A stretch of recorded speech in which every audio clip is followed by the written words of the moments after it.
Jonathan Majors, who was Kang, and until he wasn't Kang, we was Kangs. He got his on-set incident sparks controversy. Have you guys heard this? Have you seen the footage? Yeah, I've seen the footage. Is this on set of the Daily Wire film? Yeah. Yes. Yeah. Okay. Wow. Yeah. It's crazy. So I have not seen this. Is there video? Yeah. Oh yeah. He straight up yeets himself out a window. Whoa. Okay. All right. Well, let's take a look at the story. I know we have notes for this. Let's read the story first and we'll watch the video. Sure. Jonathan Majors on-set incident triggers set safety concerns. What began as a labor dispute has spiraled into a larger controversy, with crew members alleging unsafe working conditions and producers responding with open hostility rather than compromise. The tipping point came after Jonathan Majors and co-star J.C. Kilcoyne fell roughly 6 feet through a window fitted with a loosely placed sheet of tempered glass. They suffered injuries requiring stitches, while serious crew members say this incident was only the moment everything boiled over. One crew member recalled the aftermath with unease. When I got there, nobody mentioned anything about people falling out the window. It seemed weird to me. Workers described a set that felt less like a controlled production and more like a runaway machine missing half its bolts. Reports include falling props injuring crew, no safety briefings before stunts or firearm use, and a striking lack of basic organization. A veteran crew member summed up the chaos bluntly: you couldn't find anybody and you didn't know who they were. Others pointed to long-term health risks after production allegedly pushed to use a location later found to have black mold and possible asbestos. They didn't really care about the long-term effects on the crew. I don't think it even crossed their minds. More than 60% of the crew signed union cards with IATSE, but producers have refused to engage. Instead, their responses have been confrontational and dismissive. Producer Dallas Saunier didn't mince words. We don't negotiate with communists. He doubled down further, brushing off the strike entirely.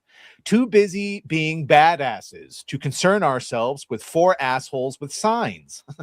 Despite the strike, production continues in some capacity, with efforts underway to replace striking workers. The film, reportedly titled Run, Hide, Fight, Infidels, presses forward, even as the conflict around it grows louder, sharper, and far harder to ignore. We have the video here. Let's take a look at this. I haven't seen it, so...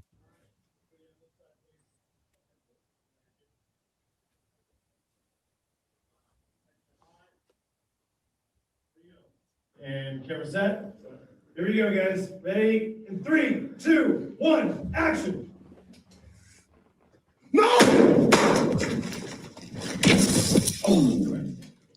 Guess that wasn't supposed to break. Yeah.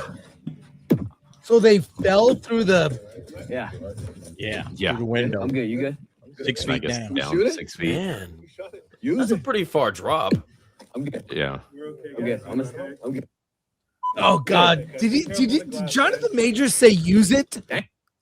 What?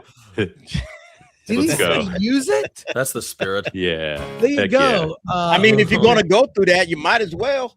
Hell yeah. They got stitches and everything, man. This just reminds me of Rust.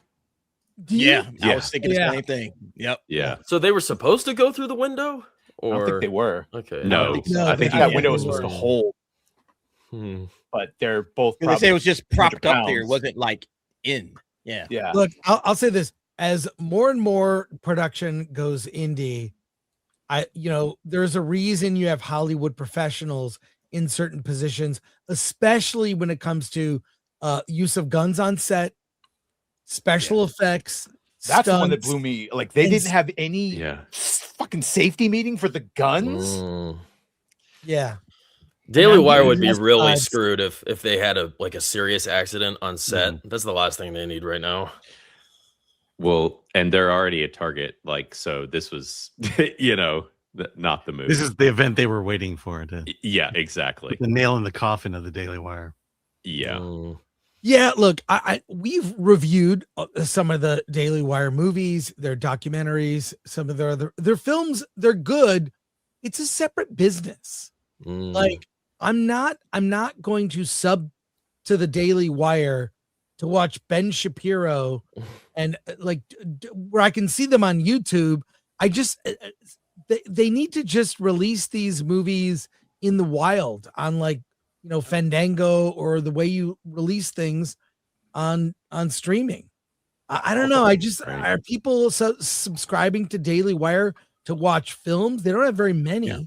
Well, I don't think somebody. I'm gonna subscribe to Daily Wire so I can watch films.